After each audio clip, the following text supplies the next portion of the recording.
देवो महेश्वरा गुरु साक्षात् परब्रह्म तस्मै श्री गुरुवे नमः। अखंड मंडलाकारं व्याप्तेन चराचरं तत्पदं दर्शितं देवं तानमामि गुरुदेव। बोले गुरु भगवान की जय। ओम गजाननं भूतगणादिसेवितं कपित्तजम्बूफलचारुभक्षणं उमासुतं शोकविनाशकारितं नमामि विघ्नेश्वरपादपङ्कजं। बोले गणपति गजानन भगवान की जय। सर्वमंगल मंगल्ये शिवे सर्वार्थ साधिके शरण्ये त्र्यंबके गौरी नारायणी नमस्तुते। शरणागत दीनार्थ परित्राण परायणे सर्वशास्त्र हरे देवी नारायणी नमस्तुते। बोली जगदम्बा रानी की जय, अम्बा मैया की जय। बोलो सच्चे दरबार की जय। कर्पूर गौरम करुणावतारम संसारिसारम भुजगेन्द्रहारम सदा वसंतं हृदयारविंदे भवं भवानी सैत्वं नमामि। नागेन्द्रहाराय त्रिलोचनाय भस्मांगराय महेश्वराय नित्याय शुद्धाय दिगंबराय तस्मै नागराय नमः शिवाय। ओम नमः शिवाय, ओम नमः शिवाय, ओम नमः शिवाय। भगवान श्री गुरुदेव की असीम अनुकंपा से माता पिता के आशीर्वाद आप सभी भक्तों के भाग्य के कारण श्रद्धा विश्वास जगदम्बा परा अम्बा पराशक्ति भगवान शिव की दसों दिशाओं से आने वाली कृपा के कारण ही भगवान की अमृतमयी कथा का आज 28वां दिवस है। परम कृपा और कृपा में आनंद, आनंद भगवान की कथा, क्योंकि भगवान की कथा परम आनंद को प्रदान करने वाली है, इसीलिए भगवान की कथा परम आनंदमयी है। 28 दिन का आनंद उन भक्तों से, उनके हृदय से पूछा जाए जो 28 दिन से लगातार भगवान की कथा का आनंद ले। शायद जो सच्चे मन से और श्रद्धा से भगवान की कथा के आनंद को ले रहे हैं, वे भक्त अपने हृदय से केवल एक ही बात कहेंगे कि ऐसा आनंद संसार में कहीं नहीं। इस प्रकार का जो आनंद भगवान की कथा को सुनने से प्राप्त होता है, संसार के कोई भी किसी भी प्रकार के उत्सव को उपस्थित होने से या किसी भी प्रकार के मंगल कार्य में जाने से उतना आनंद प्राप्त नहीं होता है जितना आनंद भगवान की इस 1-1.5 घंटे की कथा को सुनने में प्राप्त है। आत्मा उस आनंद का वर्णन नहीं कर सकती, उस उल्लास का, उस प्रेम का, उस उमंग का वर्णन नहीं कर सकती जो उमंग और उल्लास भगवान की कथा को सुनते समय प्राप्त होता है। भगवान की लीला, जगदम्बा परा अम्बा पराशक्ति भगवान शिव की जो लीला चल रही है, वो लीला है ही ऐसे, क्योंकि भगवान शिव ध्यान की मुद्रा में रहते हैं और जब ध्यान की मुद्रा से बाहर आते हैं तो जगदम्बा को कथा सुनाते हैं। माता बैठे बैठे कथा को सुनती रहती हैं। एक श्रोता है और एक वक्ता है। वहां करोड़ों लाखों की भीड़ नहीं है, बड़ा बड़ा पंडाल नहीं है, परंतु वहां पर केवल एक श्रोता है और एक वक्ता है। श्रोता इतनी बढ़िया है कि जगदम्बा बैठे बैठे हूं हूं करती रहती हैं और भोलेनाथ हमारे कथा को अपने निरंतर अविरल रूप से सुनाते रहते हैं। आनंद इतना इतना आनंद है कि ये समस्त तीनों लोग उस आनंद में झूमते रहते हैं। आप ये समझिए कि आज भी भगवान कैलाश पर्वत के ऊपर जगदम्बा को कथा सुना रहे हैं। ये जो लीला हो रही है ये सब उस कथा के अंतर्गत ही हो रही है। भगवान कथा सुनाते जाते हैं और इधर घटना होती चली जाती है। कथा का जो प्रारूप है इधर बदलता चला जाता है। उसी कथा के अंतर्गत ही ये संपूर्ण संसार चल रहा है। और उसी कथा का आनंद कौन ले रहा है? उसी कथा का आनंद हम और आप ले रहे हैं। भगवान शिव जिस कथा को अपने श्रीमुख से सुना रहे हैं और वो श्रीमुख से निकली हुई कथा दिव्य ऋषियों और मुनियों के कानों तक पहुंच रही है और उनके कानों से कथा उनके श्रीमुख से निकल करके हमारे कानों तक पहुंच रही है और हमारे कानों से पहुंच करके वो कथा हमारे हृदय में जाकर के स्थापित हो रही है और उस कथा से ही तो परम आनंद का लाभ हम उठा पा रहे हैं। तो आप समझ सकते हैं कि वो परम आनंदमयी कथा स्वयं साक्षात भगवान शिव का ही तो स्वरूप है। शिव का मतलब है आनंद और इसीलिए वो आनंद को प्रदान करने वाली है और ये कथा निरंतर अविरल रूप से चलती रहती है। कथा का कभी विश्राम नहीं, कथा कभी विश्राम नहीं, वो निरंतर चलने वाली है क्योंकि आनंद तो कभी खत्म नहीं होता। खुशी और दुख, जब खुशियां आती हैं तो दुख आता है, ये नियम है संसार का। परंतु आनंद तो हमेशा रहता है। आनंद का कोई उलट पर्यायवाची नहीं है कि ऐसा कोई आनंद का कोई अनुलोम विलोम हो। आनंद तो आनंद है, आनंद कभी क्षय नहीं है। और भगवान की कथा से न सुख होता है न दुख होता है, उनकी कथा से तो आनंद होता है। और जो आनंद होता है वो आनंद आपके हृदय में हमेशा रहता है। जब कभी आप किसी भी अवस्था में हो उनको याद कर ले तो आनंद से प्रफुल्लित हो जाते हैं, आनंद छा जाता है। ऐसा लगता है कि ये तो हमने भगवान की कथा को सुना। आज से पहले जो भक्त इस कथा को सुन चुके हैं लेकिन जो भगवान के श्री चरण कमल में अनुराग रखने वाले हैं उनको सदैव ऐसा लगता है कि हमने भगवान की इस घटना को, इस कथा को कहीं ना कहीं सुना। ऐसा हमारे साथ कभी हो चुका है, ऐसे हम बैठ करके ये कथा कभी सुन चुके हैं, ऐसा प्रतीत होता है। क्यों होता है? क्योंकि अब से ये चारों युग जो हैं वो कल्प में चेंज होते रहते हैं, आते रहते हैं, जाते रहते हैं और भगवान के भक्त पुनः वापसी करते रहते हैं, आते रहते हैं और भगवान के कार्य का झंडा जो है वो संसार में गाड़ते रहते हैं। उनकी कथा का निरंतर आनंद ले।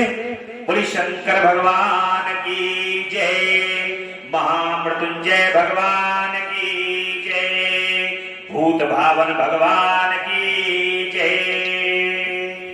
कल की कथा में बड़ा ही सुंदर प्रसंग चल रहा है। वीरभद्र और भद्रकाली को भगवान शिव ने अपनी जटा को पर्वत पर पटक करके क्रोध में उत्पन्न कर दिया है और वीरभद्र भगवान के कार्य को करने के लिए उद्यत है। दक्ष प्रजापति डर के मारे थरथर कांप रहा है और दक्ष प्रजापति भगवान विष्णु की शरण में पहुंच गए। भगवान विष्णु की शरण में जाने के बाद दक्ष प्रजापति भगवान विष्णु के सन्मुख जाकर के प्रार्थना करने लगते हैं डर के मारे कि हे पालन करता, अब आप मुझे भगवान शिव के प्रकोप से बचा लीजिए, जैसा मुझसे हो गया है अब मुझे बचा लीजिए। देवताओं का पलायन, इंद्र आदि के पूछने पर बृहस्पति का रुद्रदेव की अजेयता को बताना, इस प्रकार से आज की कथा में हम इस कथा को सुनेंगे। ब्रह्मा जी कहते हैं कि नारद, उस समय देवताओं के साथ शिवगणों का घोर युद्ध आरंभ हुआ। उसमें सारे देवता पराजित हुए और भागने लगे। वे एक दूसरे का साथ छोड़कर स्वर्गलोक में चले गए। उस समय केवल महाबली इंद्र आदि लोकपाल ही उस दारुण संग्राम में धैर्य धारण करके उत्सुकता पूर्वक खड़े रहे। तदंतर इंद्र आदि सभी देवता मिलकर उस सम्रांगण में बृहस्पति जी को विनीत भाव से नमस्कार करके पूछने लगे। देखिए, गुरु बृहस्पति जो हैं वो बुद्धि के देव हैं और सबसे वरिष्ठ हैं। कोई भी संकट जब देवताओं पे आता है तो गुरु बृहस्पति से वहां पर मंत्रणा विचार किया। बड़े सौम्य ग्रह हैं बृहस्पति देव और गुरु हैं सभी देवताओं के गुरु। इसलिए जो है गुरु बृहस्पति से वहां पर पूछा जाता है। लोकपाल कहते हैं कि गुरुदेव बृहस्पति तात महाप्राज्ञ दयानिधे शीघ्र बताइए कि हम जानना चाहते हैं हमारी विजय कैसे हो। देवता लोग कह रहे हैं कि हमारी विजय कैसे होगी, ये हमें बताइए।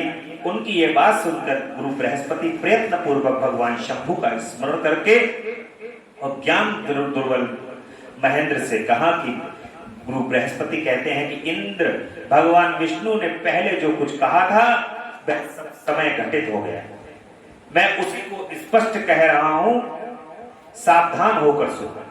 समस्त कर्मों का फल देने वाला जो कोई ईश्वर है वह कर्ता का ही आश्रय लेता है। कर्म करने वाले को ही उस कर्म का फल देता है। जो कर्म करता ही नहीं उसको फल देने में वह भी समर्थ नहीं। अतः जो ईश्वर को जानकर उसका आश्रय लेकर सत्कर्म करता है उसी को कर्म का फल मिलता है। भगवान का जो आश्रय लेकर के ही जो सत्कर्म को करता है उसी को ही सत्कर्म का फल प्राप्त होता है। अब ये बात देखिए यहां पर समझने वाली है।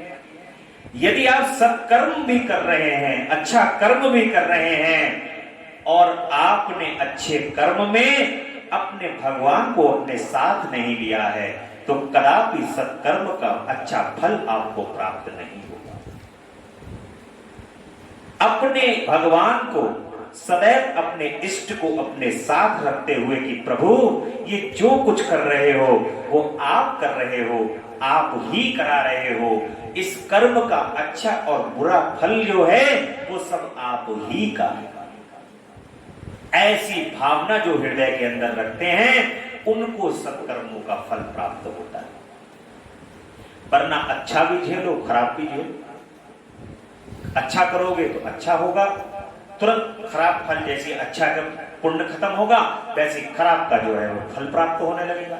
फिर यहीं पे सुख और दुख को भांति भांति समय पर बिता करके अपने समय को नष्ट करते रहो। परंतु जब शरणागति भगवान की होती है तो ना अच्छा होता है और ना बुरा होता है। जैसे अभी ही थोड़ी देर पहले बात चल रही थी कि दुख आएगा तो सुख आएगा, सुख आएगा तो दुख आएगा, दिन है तो रात है।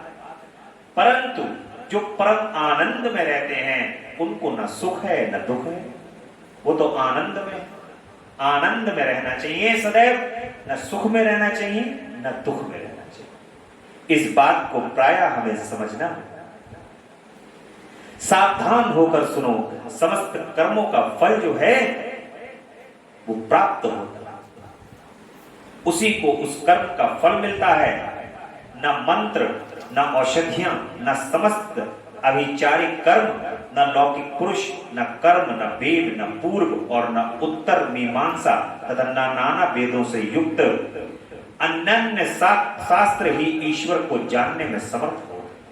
ना कोई औषधि बनी है, न वेद है, न पुराण है, न कर्म है, न धर्म है, न शास्त्र है।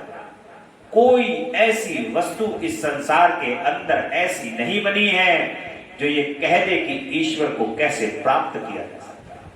कितनी बड़ी बात यहां पर जो है वो लिखी हुई है। उनको जानने में कोई समर्थ नहीं।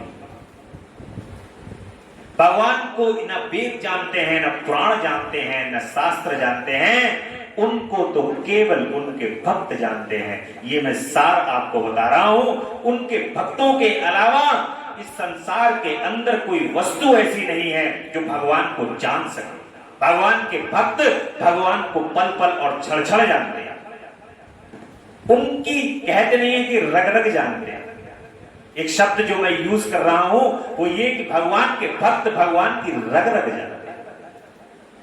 और इसीलिए भगवान अपने भक्तों से बच करके जा नहीं सकते,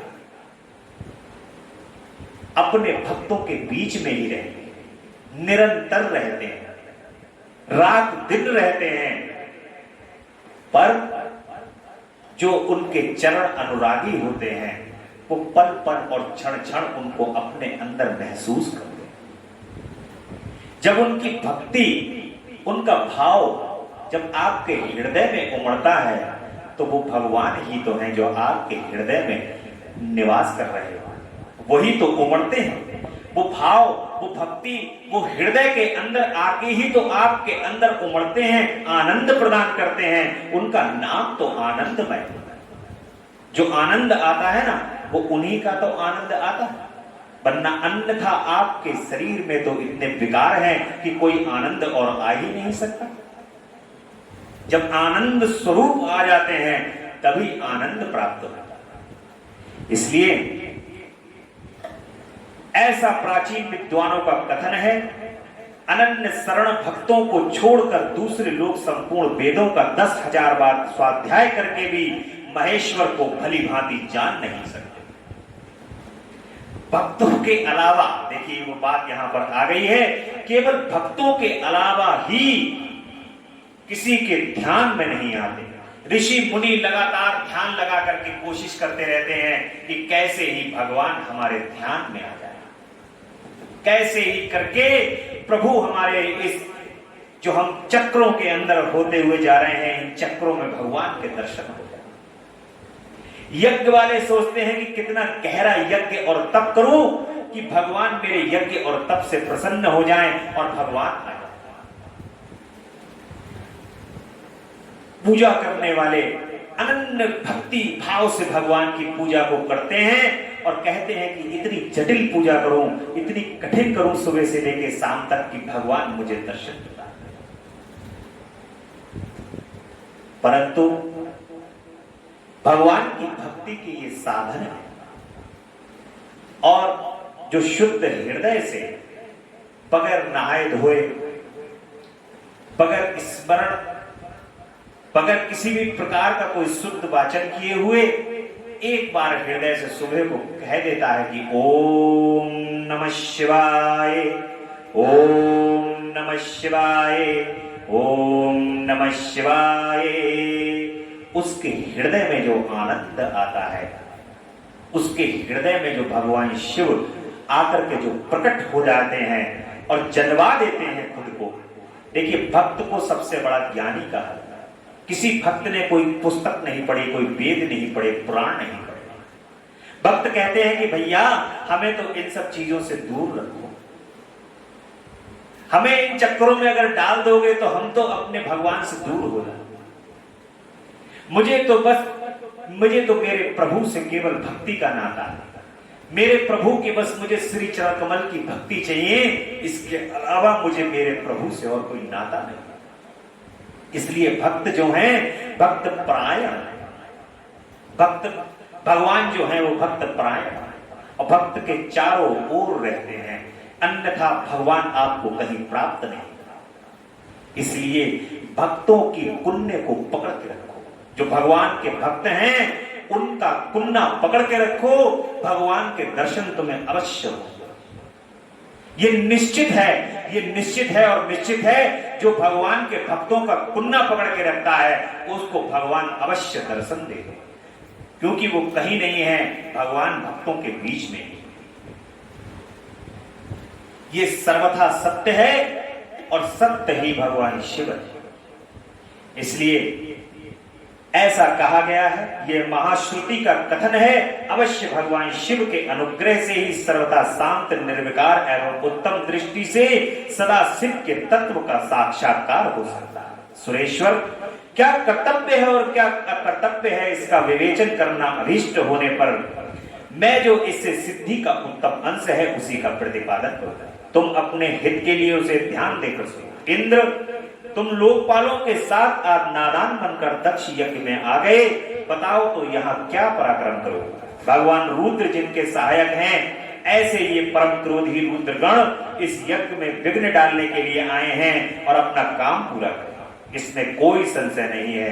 मैं सत्य सत्य कहता हूं कि इस यज्ञ के विघ्न का निवारण करने के लिए वस्तुतः तुमसे किसी के पास भी सर्वथा कोई उपाय नहीं। इस यज्ञ को बचाने का किसी के पास कोई उपाय नहीं है। हाथ जोड़ करके बस भगवान शिव की प्रार्थना करो, इसके अलावा यहां पर और कोई कुछ कर भी नहीं। जब भगवान शिव हैं सामने, तो उनके भगवान शिव के सामने फिर युद्ध करने की क्षमता फिर किसी की तो है ही नहीं। फिर युद्ध कौन करेगा? तो इसके अलावा केवल और कोई रास्ता नहीं है। बृहस्पति की ये बात सुनकर वे इंद्र सहित समस्त लोकपाल बड़ी चिंता में पड़ा तथा महावीर रुद्रगणों से घिरे हुए वीरभद्र ने मन ही मन भगवान शंकर का स्मरण करके इंद्र आदि लोकपालों को डांटा और इसके पश्चात रुद्रगणों के नायक वीरभद्र ने रोष में भरकर तुरंत ही संपूर्ण देवताओं को तीखे बाणों से घायल कर दिया। अब जो वीरभद्र जी आए हुए हैं वो तो कार्य कुछ और करने के लिए आए हैं, सुनने कुछ नहीं आए। भगवान शिव ने तो कहा ही था किसी को सुनना नहीं, तुम्हें तो अपना केवल कार्य करना है। अब वीरभद्र जो है वो रोष से तुरंत संपूर्ण देवताओं को तीखे बाणों से घायल करके उन बाणों की चोट खाकर इंद्र आदि सहित समस्त सुरेश्वर भागते हुए दसों दिशाओं में चले जाते। जब लोकपाल चले गए और देवता भाग खड़े हुए, तब वीरभद्र अपने गणों के साथ यज्ञशाला के समीप पहुंच गए। उस समय वहां विद्यमान समस्त ऋषि अत्यंत भयभीत हो परमेश्वर श्री हरि की रक्षा की प्रार्थना कर रहे हैं। सहसा नतमस्तक हो शीघ्र बोले, देव देव रमानाथ सर्वेश्वर महाप्रभु, आप दक्ष के यज्ञ की रक्षा करिए।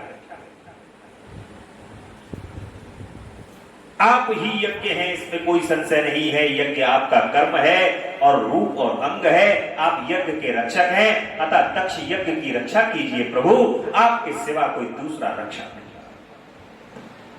ब्रह्मा जी कहते हैं कि नारद, ऋषियों का यह वचन सुनकर मेरे सहित भगवान विष्णु वीरभद्र के साथ युद्ध करने की इच्छा से चल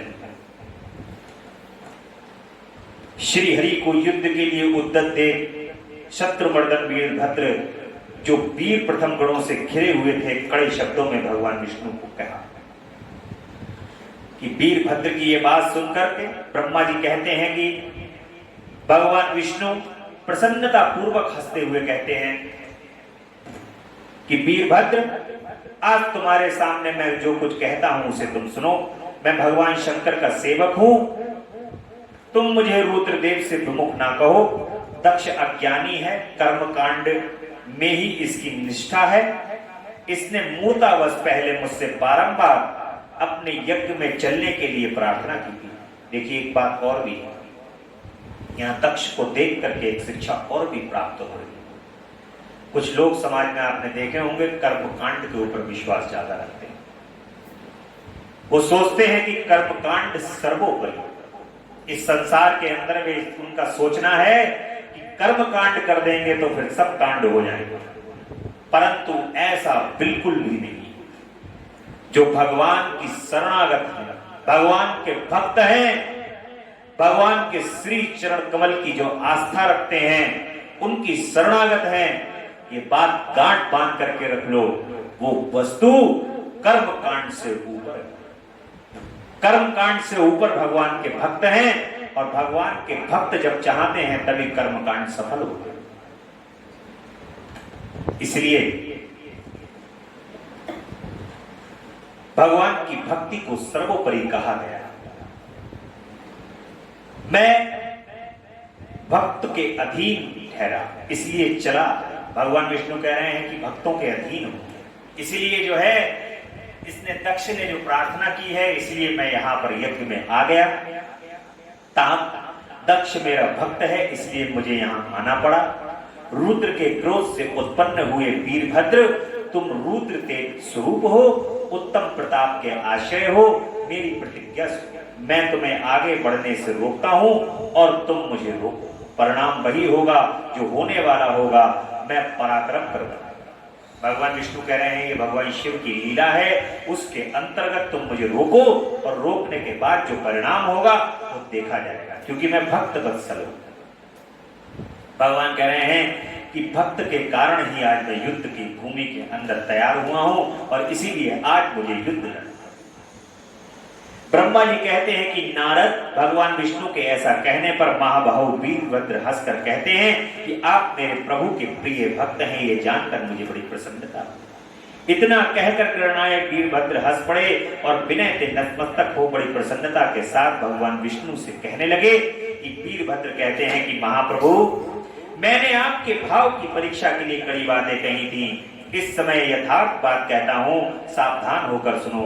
हे प्रभु, जैसे शिव हैं वैसे आप हैं, जैसे आप हैं वैसे ही शिव हैं, ऐसा वेद है और वेदों का यह कथन शिव की आज्ञा के अनुसार ही है।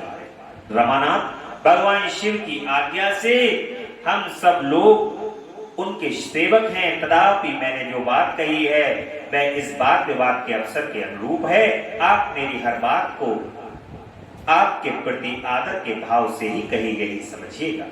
ब्रह्मा जी कहते हैं वीरभद्र का यह कथन सुनकर भगवान श्री हरि हंस पड़े और उनके लिए हितकर वचन कहे। भगवान विष्णु कहते हैं कि महावीर, तुम मेरे साथ निशंक होकर युद्ध करो, तुम्हारे अस्त्रों से शरीर के भर जाने पर ही मैं अपने आश्रम को जाऊंगा। ब्रह्मा जी कहते हैं ऐसा कहकर भगवान विष्णु चुप हो गए और युद्ध के लिए कमर कसकर डट पड़े। महाबली वीरभद्र भी अपने गणों के साथ युद्ध के लिए तैयार हो गए। नारद तदंतर भगवान विष्णु और वीरभद्र में घोर युद्ध हुआ। अंत में वीरभद्र ने भगवान विष्णु के चक्र को स्तंभित कर दिया तथा सांग धनुष के 3 टुकड़े कर डाले। तब मेरे द्वारा, इस सरस्वती द्वारा बोधित हुए श्री विष्णु ने उस महान गणनायक वीरभद्र को असह्य तेज से संपन्न जानकर वहां से अंतर्ध्यान होने का विचार। दूसरे देवता भी ये जान गए कि सती के प्रति जो अन्याय हुआ है उसी का ये संभावी परिणाम। माता सती का जो अपमान हुआ था उस घोर यज्ञ में, और उस घोर यज्ञ में अपमान होते समय जो सबने मां का अपमान होते हुए देखा था ना, उस अपमान को ही क्षय करने के लिए यहां पर मुझे देखिए एक बात का स्मरण हो रहा है। भगवान विष्णु का चक्र और उनका धनुष जो है वो वीरभद्र ने यहां पर नष्ट किया है।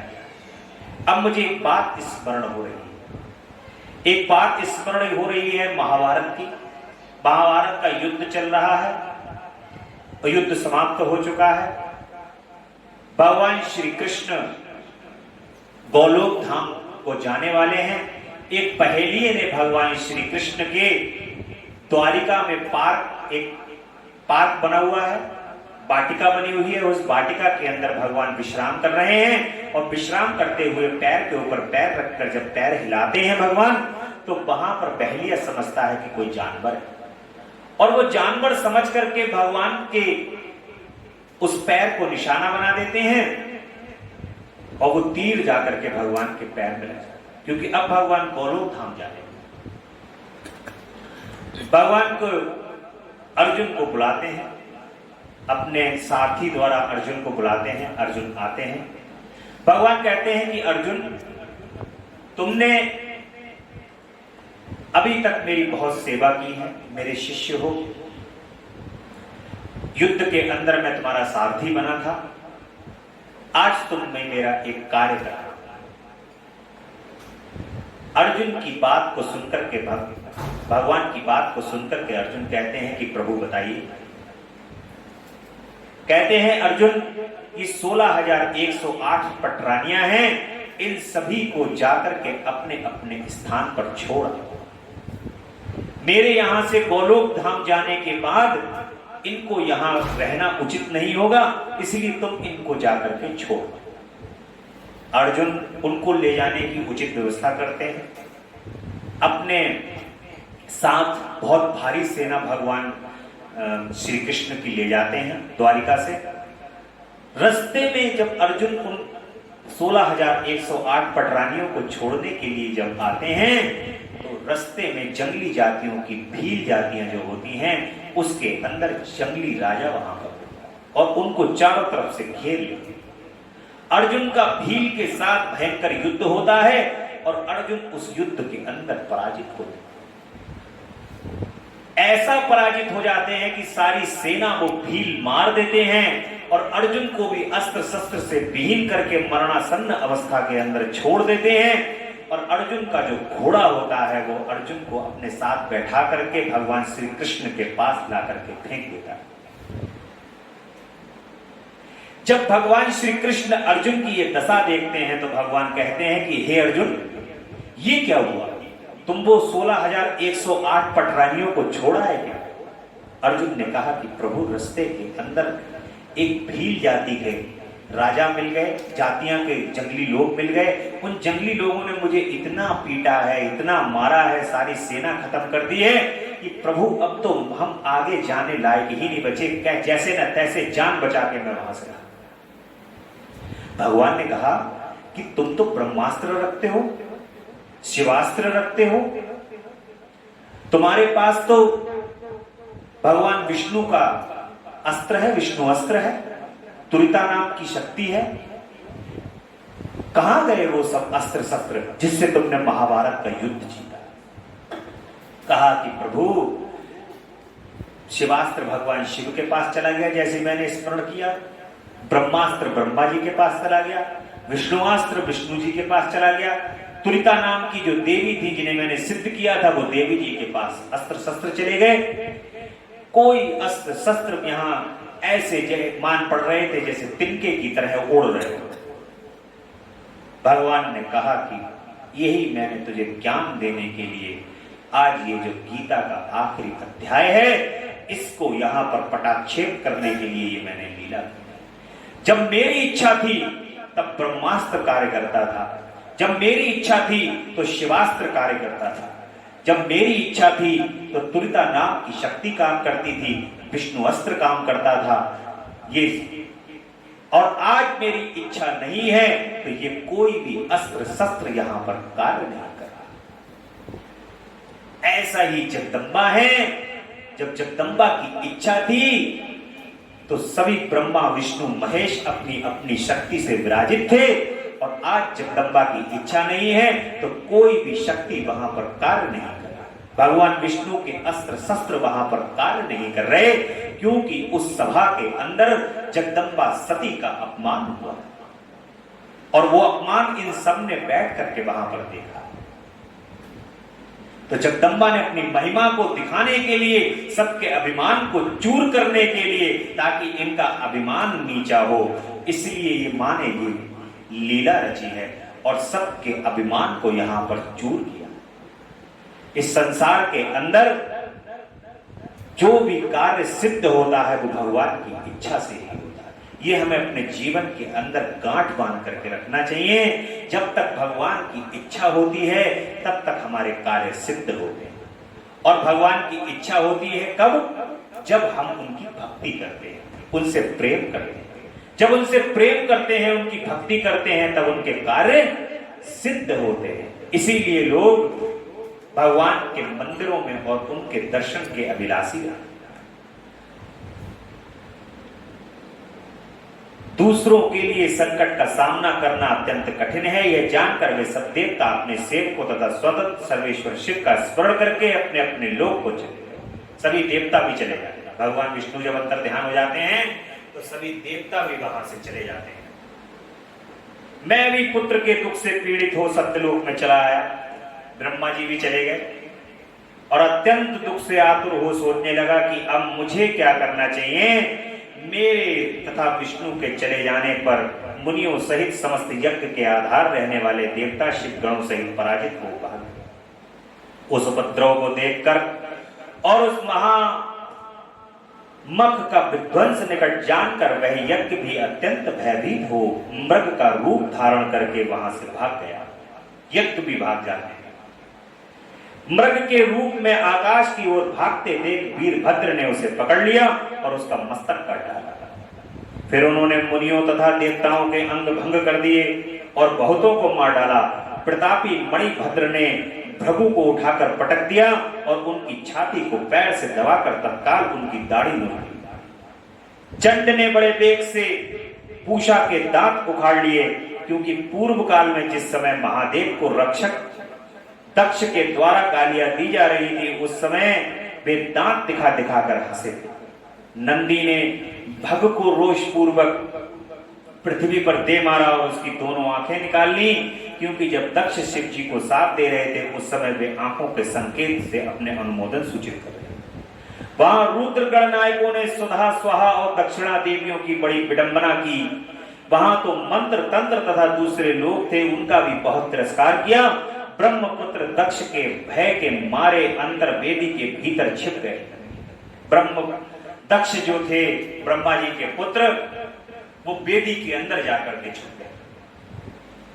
वीरभद्र उनका पता लगाकर उन्हें बलपूर्वक पकड़ लाए। फिर उनके दोनों गाल पकड़कर उनके मस्तक पर तलवार से आघात किया, परंतु योग के प्रभाव से दक्ष का सिर अभेद हो गया था, इसलिए कट नहीं सका। जब वीरभद्र को ज्ञात हुआ कि संपूर्ण अस्त्र शस्त्रों से इसके मस्तक का भेदन नहीं हो सकता, तब उन्होंने दक्ष की छाती पर पैर रख करके दबाया और दोनों हाथों से गर्दन मरोड़कर तोड़ डाला। फिर शिवद्रोही दुष्ट दक्ष के उस सिर को गणनायक वीरभद्र ने अग्नि कुंड में डाल दिया। तदंतर जैसे सूर्य घोर अंधकार राशि का नाश करके उदयांचल पर आरूढ़ होते हैं, उसी प्रकार वीरभद्र दक्ष और उसके यज्ञ का विध्वंस करके कृतकार्य हो तुरंत ही वहां से उत्तम कैलाश पर्वत की ओर चले। वीरभद्र को काम पूरा करके आया देखकर परमेश्वर से मन ही मन बहुत संतुष्ट हुए और उन्होंने उन्हें वीरभद्र के प्रथम गुणों का अध्यक्ष बना दिया। सूत जी कहते हैं कि महर्षियों अमित बुद्धिमान ब्रह्मा जी की कही हुई यह कथा सुनकर द्विश्रेष्ठ नारद विस्मय में पड़ गए और उन्होंने प्रसन्नता पूर्वक प्रश्न किया।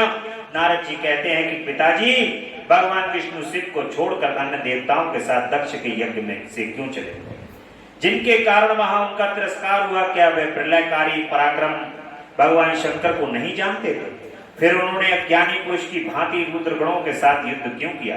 हे करुणानिधि, मेरे मन में बहुत बड़ा संदेह है, आप कृपा करके मेरे संशय को नष्ट कर दीजिए और प्रभु मन में उत्साह पैदा करने वाले शिव चरित्र को कहिए। ब्रह्मा जी ने कहा कि नारद, पूर्व काल में राजा क्षुभ की सहायता करने वाले श्री हरि को दधीची मुनि ने शाप दे दिया था, जिससे उस समय वे इस बात को भूल गए थे और दूसरे देवताओं को साथ ले दक्ष के यज्ञ में चले गए। दधीची क्यों साथ दिया था ये सुनो। प्राचीन काल में क्षुभ नाम से प्रसिद्ध एक महातेजस्वी राजा हो गए थे। वे प्रभावशाली मुनीश्वर दधीची के मित्र थे। दीर्घ काल की तपस्या के प्रसंग से क्षुभ और दधीची में विवाद आरंभ हो गया, जो तीनों लोकों में महान अनर्थकारी के रूप में विख्यात हुआ। इस विवाद में वेद के विद्वान शिव भक्त दधीची कहते थे कि शूद्र, वैश्य और क्षत्रिय इन तीनों वर्णों से ब्राह्मण ही श्रेष्ठ हैं, इसमें संशय नहीं है। महामुनि दधीची वह बात सुनकर धन वैभव के मद से मोहित हुए। राजा क्षुभ ने उसका उस प्रकार प्रतिवाद किया। क्षुभ कहते हैं कि राजा इंद्र आदि 8 लोकपालों के स्वरूप को धारण करता है। वह समस्त वर्णों और आश्रमों का पालक एवं प्रभु है, इसलिए राजा ही श्रेष्ठ है।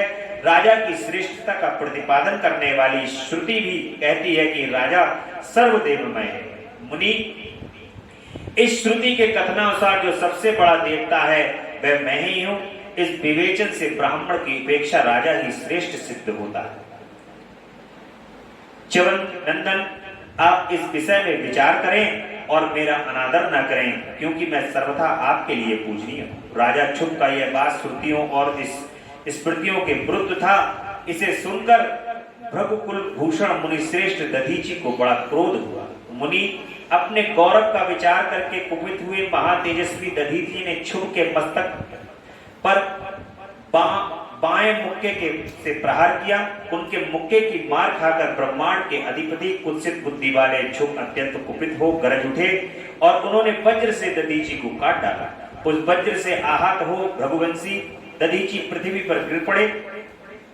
भार्गव वंशधर दधीची गिरते हुए शुक्राचार्य का स्मरण किया। योगी शुक्राचार्य ने आकर दधीची के शरीर को, जिसे क्षुभ ने काट डाला था, तुरंत जोड़ दिया।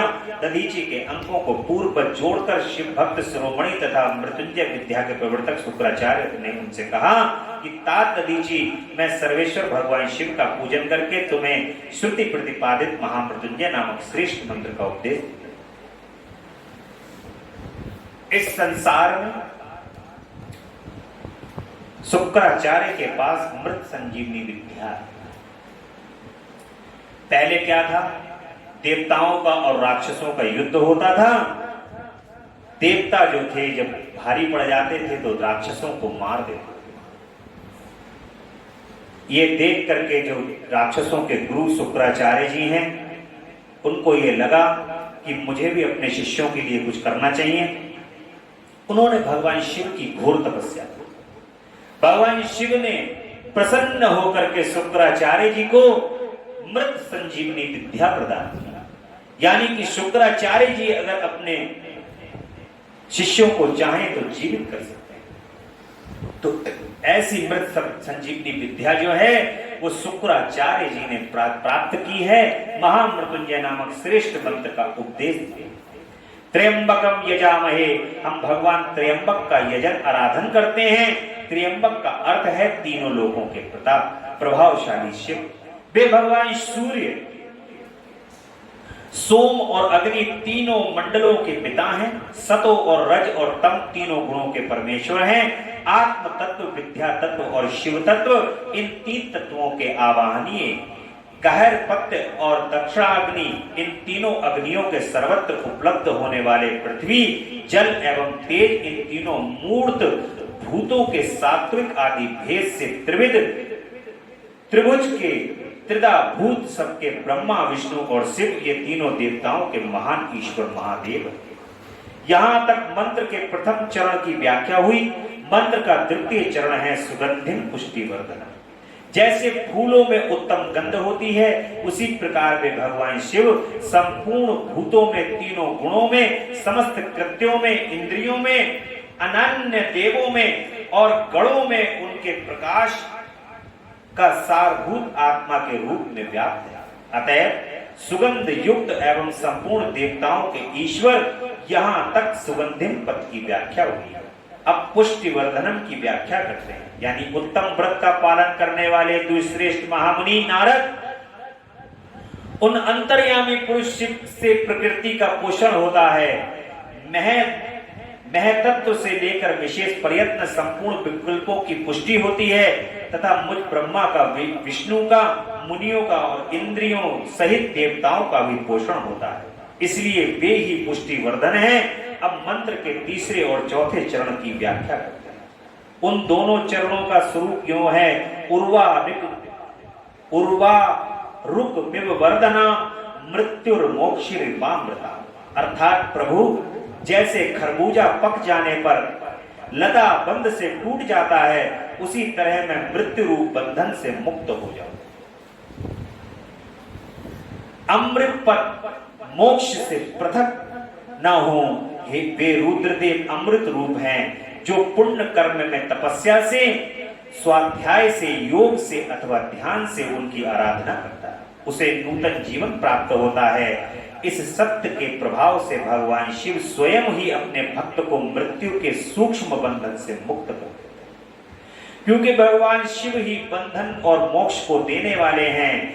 ठीक उसी तरह जैसे उर्वारुक अर्थात ककड़ी का पौधा अपने फल को स्वयं ही लता के बंधन में बांधे रखता है और पक जाने पर स्वयं ही उसे बंधन से मुक्त कर देता है। ये समस्त मृत संजीवनी मंत्र हैं जो मेरे मत से सर्वोत्तम। ओम त्र्यंबकम यजामहे सुगंधिम पुष्टिवर्धनम उर्वारुकमिर्बन्धनात् मृत्युर्मोक्षीमामृतात्। ओम त्र्यंबकम यजामहे सुगंधिम पुष्टिवर्धनम उर्वारुकमिर्बन्धनात् मृत्युर्मोक्षीमामृतात्। ओम त्र्यंबकम यजामहे सुगंधिम पुष्टिवर्धनम उर्वारुकमिर्बन्धनात् मृत्युर्मोक्षीमामृतात्। इस प्रकार से जो ये महामृत्युंजय मंत्र का जाप करता है, भगवान के इस मंत्र का जो जाप करता है, उसको कभी अल्प आयु में काल ग्रहण नहीं करता। घोर से घोर रोग से ग्रसित व्यक्ति भी रोग से दूर हो। काल के फांस में फंसा हुआ जीव आत्मा भी काल को उसको छोड़ना पड़ता है। ऐसे इस भगवान की महामृत्युंजय मंत्र की विशेषता है और ये विशेषता भगवान शिव ने मृत संजीवनी के रूप में शुक्राचार्य जी को प्रदान किया। भगवान की ये जो मंत्र है ये महाकल्याणकारी है और समस्त जीव का कल्याण करने वाला मंत्र है। समस्त जीव भगवान के जो इस मंत्र की महिमा को सुनता है, भगवान के इस मंत्र की जो महिमा को सुनता है और दूसरों को सुनाता है, भगवान की परम कृपा उन सब पर होगी। यही महामृत्युंजय के मंत्र की विशेषता है। इसी से अभिमंत्रित किए हुए जल को दिन और रात में पियो, जप करो। यह मृत संजीवनी मंत्र है जो मेरे मंत्र से मत से सर्वोत्तम है। तुम प्रेम पूर्वक नियम से भगवान शिव का स्मरण करते हुए इस मंत्र का जप और हवन के पश्चात इसी से अभिमंत्रित किए हुए जल को दिन और रात पियो तथा शिव विग्रह के समीप बैठकर उन्हीं का ध्यान करो। इससे कहीं भी मृत्यु का भय नहीं रहता। जो भगवान शिव के नजदीक बैठ करके इस मंत्र को नित्य जाप करता है, भगवान शिव का स्मरण करते हुए उनका निकट बैठ करके जो जाप करता है, मृत्यु का उस व्यक्ति को कभी भय नहीं। इस काल में जो काल है, शरीर है तो शरीर का अंत भी है, परंतु अपने जीवन के रहते हुए ही जब व्यक्ति को ये समझ में आ जाता है कि मृत्यु हानि लाभ जीवन मरण यश अपयश विधिहात, जिनको ये बात समझ में आ जाती है कि हानि लाभ जीवन मरण यश अपयश सब भगवान के हाथ में है, उन्हीं के पास है, तो वो व्यक्ति इस संसार के अंदर इन चीजों का भय नहीं करता। महामृत्युंजय का जाप करने से व्यक्ति के जीवन में मृत्यु का भय नहीं रहता, अकाल मृत्यु का भय नहीं रहता। न्यास आदि सब कार्य करके विधिवत भगवान शिव की पूजा करो। ये सब करके शांत भाव से बैठ करके भक्तवत्सल भगवान शंकर का ध्यान करना चाहिए। मैं भगवान शिव का ध्यान बता रहा हूं, जिसके अनुसार उनका चिंतन करके मंत्र का जप करना चाहिए। इस तरह निरंतर जप करने से बुद्धिमान पुरुष भगवान शिव के प्रभाव से उस मंत्र को सिद्ध कर लेता है।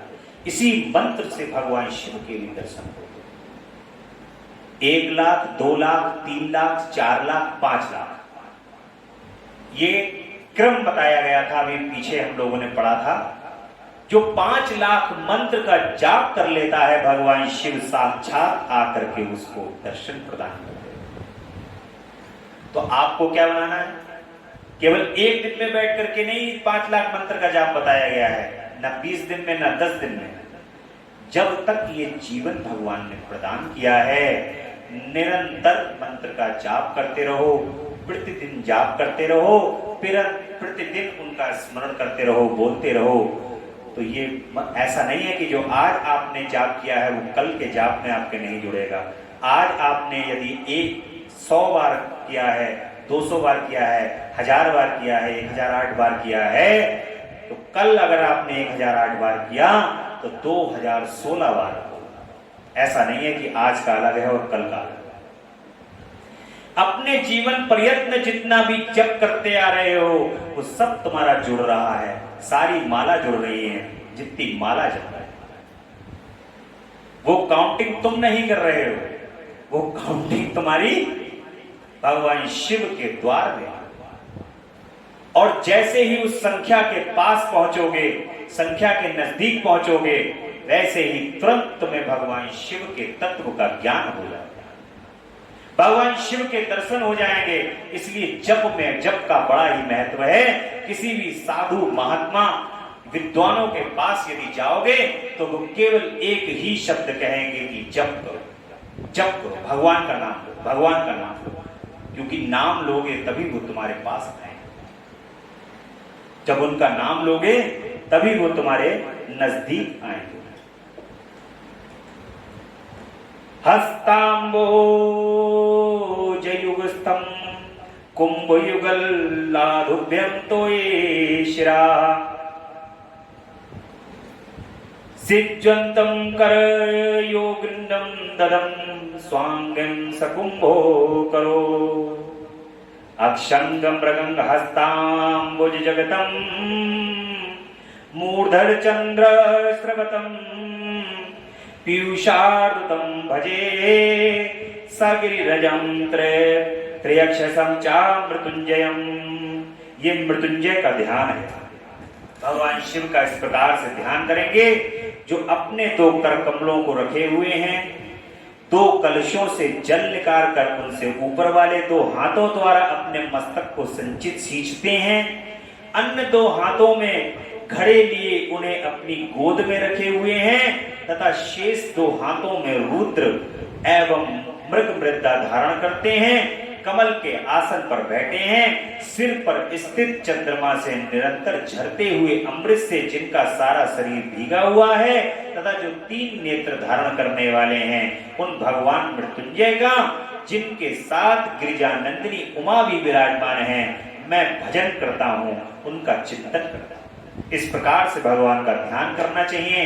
ब्रह्मा जी कहते हैं, तात मुनि श्रेष्ठ दधीचि को इस प्रकार उपदेश देकर शुक्राचार्य भगवान शंकर का स्मरण करते हुए स्थान को लौट गए। उनकी ये बात सुनकर महामुनि दधीचि बड़े प्रेम से शिव जी का स्मरण करते हुए तपस्या के लिए वन में गए। वहां जाकर उन्होंने विधि पूर्वक महामृत्युंजय मंत्र का जप और प्रेम पूर्वक भगवान शिव का चिंतन करते हुए तपस्या प्रारंभ की। दीर्घ काल तक उस मंत्र का जप और तपस्या द्वारा भगवान शंकर की आराधना करके दधीचि ने महामृत्युंजय शिव को संतुष्ट किया। महामुनि उस जप से प्रसन्न चित्त हुए भक्त वत्सल भगवान शिव दधीचि के प्रेम बस उनके सामने प्रकट हो गए। अपने प्रभु शंभु का साक्षात दर्शन करके मुनीश्वर दधीचि को बड़ी प्रसन्नता हुई। उन्होंने विधि पूर्वक प्रणाम करके दोनों हाथ जोड़ भक्ति भाव से भगवान शंकर का स्तंभन किया तथा मुनि तदंतर मुनि के प्रेम से प्रसन्न हुए शिव ने च्यवन कुमार दधीचि से कहा कि तुम वर मांगो। भगवान शिव का यह वचन सुनकर भक्त शिरोमणि दधीचि दोनों हाथ जोड़कर नतमस्तक हो भक्त वत्सल भगवान शिव से कहा। दधीचि कहते हैं, देव देव महादेव, मुझे 3 वर चाहिए। मेरी हड्डी वज्र हो जाए, कोई भी मेरा वध न कर सके और मैं सर्वत्र अदीन रहूं, कभी मुझ में दीनता न आए। दधीचि का यह वचन सुनकर प्रसन्न हुए परमेश्वर शिव ने तथास्तु कहकर उन्हें वे तीनों वरदान दे दिए। शिव जी से 3 वर पाकर वेद मार्ग में प्रतिष्ठित महामुनि दधीचि आनंद मग्न हो गए और शीघ्र ही राजा छुप के स्थान में गए। महादेव से अबद्धिता वज्रमय अस्थि और अधीनता पाकर दधीचि ने राजेंद्र छुप के मस्तक पर लात मारी। फिर तो राजा छुप ने भी क्रोध करके दधीचि पर वज्र से प्रहार किया। वे भगवान विष्णु के गौरव से अधिक गर्भ में भरे हुए थे, परंतु छुप का चलाया हुआ वह वज्र भगवान शिव के प्रभाव से महात्मा दधीचि का नाश न कर सका। इससे ब्रह्म कुमार छुप वहां को बड़ा विस्मय हुआ। मुनीश्वर दधीचि की अबद्धता, उदीनता, अधीनता तथा वज्र से भी बढ़ चढ़कर प्रभाव देखकर ब्रह्म कुमार छुप ने मन में बड़ा आश्चर्य हुआ। उन्होंने शीघ्र ही वन में जाकर इंद्र के छोटे भाई मुकुंद की आराधना आरंभ की। वे शरणागत पालक नरेश मृत्युंजय सेवक दधीचि से पराजित हो गए थे। छुप की पूजा से गरुड़ध्वज भगवान मधुसूदन बहुत संतुष्ट हुए। उन्होंने राजा को दिव्य दृष्टि प्रदान की। उस दिव्य दृष्टि से ही जनार्दन देव का दर्शन करके उन गरुड़ध्वज को छुप ने प्रणाम किया और प्रिय वचनों द्वारा उनकी स्तुति की। इस प्रकार देवेश्वर आदि से प्रसन्न चित्त उन अजय ईश्वर श्री नारायण देव का पूजन और स्तंभन करके राजा ने भक्ति भाव से उनकी ओर देखा तथा उन जनार्दन के चरणों में मस्तक रखकर प्रणाम करने के पश्चात उन्हें अपना अभिप्राय सूचित किया। राजा बोले कि भगवान दधीचि नाम से प्रसिद्ध एक ब्राह्मण है, जो धर्म का ज्ञाता है, उसके हृदय में विनय का भाव है। वे पहले मेरे मित्र थे। इन दिनों रोग शोक से रहित मृत्युंजय महादेव की आराधना करके वे उन्हीं कल्याणकारी शिव के प्रभाव से समस्त अस्त्र शस्त्रों द्वारा सदा के लिए अबद्ध हो गए। एक दिन उन महातपस्वी दधीचि ने भरी सभा में आकर अपने बाएं पैर से मेरे मस्तक पर बड़े वेग से अवहेलना पूर्वक प्रहार किया और बड़े गर्व से कहा कि मैं किसी से नहीं डरता। हरे वे मृत्युंजय से उत्तम वर पाकर अनुपम गर्व से भर गए। ब्रह्मा जी कहते हैं कि नारद महात्मा दधीची की अवध्यता का समाचार जानकर भगवान श्री हरि ने महादेव के अतुलित प्रभाव का स्मरण किया। फिर वे ब्रह्मा पुत्र राजा शुभ से बोले कि राजेंद्र, ब्राह्मणों को कहीं थोड़ा सा भी भय नहीं है। भूपते विशेषता रुद्र भक्तों के लिए तो भय नाम की कोई वस्तु है ही नहीं। यदि मैं तुम्हारी ओर से कुछ कहूं तो ब्राह्मण दधीची को दुख होगा और वह मुझ जैसे देवता के लिए भी शाप का कारण बन जाएगा। राजेंद्र, दधीची के शाप से दक्ष के यज्ञ में सुरेश्वर शिव से मेरी पराजय होगी और फिर मेरा उत्थान भी होगा। महाराज, इसलिए मैं तुम्हारे साथ रहकर कुछ करना नहीं चाहता। मैं अकेला ही तुम्हारे दधीची को जीतने का प्रयत्न करूं। भगवान विष्णु का यह वचन सुनकर शुभ कहते हैं कि बहुत अच्छा, ऐसा ही हो। ऐसा कहकर भी उस कार्य के लिए मन ही मन उत्सुक हो प्रसन्नता पूर्वक वहां पर ठहरे। भगवान श्री विष्णु और देवताओं से पराजित दधीची का उनके लिए शाप और शुभ पर अनुग्रह किस प्रकार से होगा, ये भगवान की कथा में हम आज ही सुनेंगे। ब्रह्मा जी कहते हैं कि नारद भक्तवत्सल भगवान विष्णु राजा शुभ का हित साधन करने के लिए ब्राह्मणों का रूप धारण करके दधीची के आश्रम पर गए। वहां उन जगत गुरु श्री हरि ने शिव भक्त शिरोमणि महर्षि दधीची को प्रणाम करके शुभ के कार्य की सिद्धि के लिए उद्यत हो उनसे कहा। भगवान विष्णु कहते हैं कि भगवान शिव की आराधना में तत्पर रहने वाले अविनाशी महर्षि दधीची, मैं तुमसे वर मांग रहा हूं, उसे तुम मुझे दे दो। शुभ के कार्य की सिद्धि चाहने वाले देवादिदेव श्री हरि के इस प्रकार याचना करने पर शैव शिरोमणि दधीची ने शीघ्र ही भगवान विष्णु से इस प्रकार कहा कि ब्रह्मा, हे प्रभु, आप क्या चाहते हैं? यह मुझे क्या हो गया? आप शुभ का काम बनाने के लिए साक्षात श्री हरि ब्रह्मांड का रूप, ब्राह्मण का रूप धारण करके यहाँ आए हैं। इसमें कोई संदेह नहीं है कि आप पूरे मायावी हैं। किंतु देवेश जनार्दन, मुझे भगवान रुद्र की कृपा से भूत भविष्य और वर्तमान तीनों कालों का ज्ञान सदा ही बना रहता है। सुब्रत, मैं आपको जानता हूं, आप पापहारी श्री हरि विष्णु हैं। यह ब्राह्मण का वेश छोड़िए, दुष्ट बुद्धि वाले राजा शुभ ने आपकी आराधना की है, इसलिए आप पधारे हैं। हे भगवान, आपकी भक्तवत्सलता को मैं भी जानता हूं। ये छल छोड़िए, अपने रूप को धारण कीजिए और भगवान शंकर के स्मरण को मन में लगाइए। मैं भगवान शंकर की आराधना में लगा रहता हूं। ऐसी दशा में यदि मुझसे किसी को भय हो तो आप उसे यत्न पूर्वक सत्य की शपथ के साथ कहिए। मेरा मन शिव के स्मरण में ही लगा रहता है, मैं कभी झूठ नहीं बोलता। इस संसार में किसी देवता या दैत्य से भी मुझे भय नहीं होता। भगवान विष्णु कहते हैं, उत्तम व्रत का पालन करने वाले दधीची, तुम्हारा भय सर्वथा नष्ट ही है, क्योंकि तुम शिव की आराधना में तत्पर रहते हो, इसलिए सर्वज्ञ हो। परंतु मेरे कहने से तुम एक बार अपने प्रतिद्वंदी राजा शुभ से जाकर कह दो कि राजेंद्र, मैं तुमसे डरता हूं।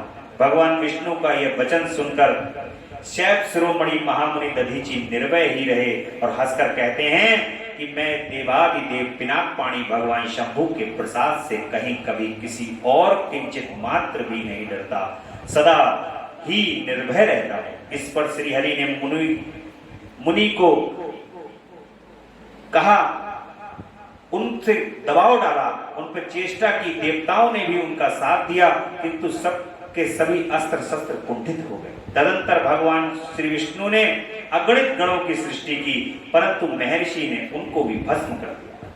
तब भगवान ने अपनी अनंत विष्णु मूर्ति प्रकट की। यह सब देखकर च्यवन कुमार ने वहां जगदीश्वर भगवान विष्णु से कहा। दधीची कहते हैं कि महाबाहो, माया को त्याग दीजिए, विचार करने से यह पृथ्वी मात्र प्रतीत होती है। माधव, मैंने सहस्त्रों दुर्विजय वस्तुओं को जान लिया है। आप मुझ में अपने सहित संपूर्ण जगत को देखिए। निरालस्य होकर मुझ में ब्रह्मा एवं रुद्र का भी दर्शन कीजिए, मैं आपको दिव्य दृष्टि देता हूँ। ऐसा कहकर भगवान शिव के तेज से पूर्ण शरीर वाले च्यवन कुमार दधीची मुनि ने अपने देह में समस्त ब्रह्मांड का दर्शन कराया। तब भगवान विष्णु ने उन पर पुनः कोप करना चाहा। इतने में ही मेरे साथ राजा शुभ वहां आ पहुंचे। मैंने निश्चेष्ट खड़े हुए भगवान पद्मनाभ को तथा देवताओं को क्रोध करने से रोका। मेरी बात सुनकर उन लोगों ने ब्राह्मण दधीची को परास्त नहीं किया।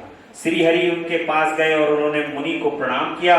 तदंतर शुभ अत्यंत दीन हो उन मुनीश्वर दधीची के निकट गए और उन्हें प्रणाम करके प्रार्थना करते हुए शुभ कहते हैं कि मुनि श्रेष्ठ, शिव भक्त शिरोमणि, मुझ पर प्रसन्न होइए।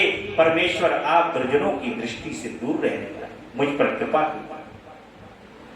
देखिए, दधीची इतने बड़े भगवान शिव के भक्त हैं, वो शिव ही हो गए हैं, भगवान शिव का ही शिव तत्व हो गए हैं, शिव का स्वरूप हो गए हैं। क्योंकि जो तीनों लोकों में जीता नहीं जा सकता और किसी से परास्त नहीं हो सकता, जो भविष्य, वर्तमान और आगे आने वाले समय को, जो वर्तमान में समय चल रहा है, पिछला जो समय है, उन सबको जान ले, वो भगवान शिव ही हो सकते हैं। इसलिए दधीची के रूप में भगवान शिव ही यहां पर उपस्थित है।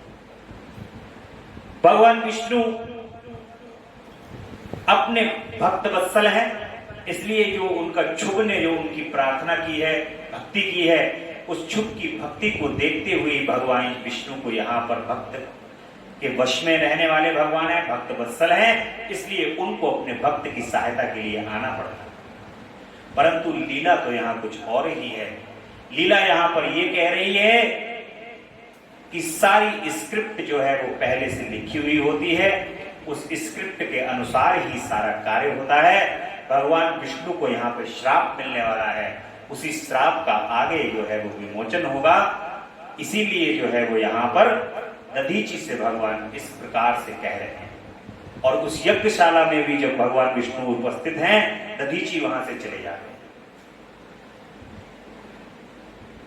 तत्पश्चात श्री विष्णु आदि को देखकर वे मुनि क्रोध से व्याकुल हो जाते हैं और मन ही मन शिव का स्मरण करके विष्णु तथा देवताओं को शाप दे देते हैं।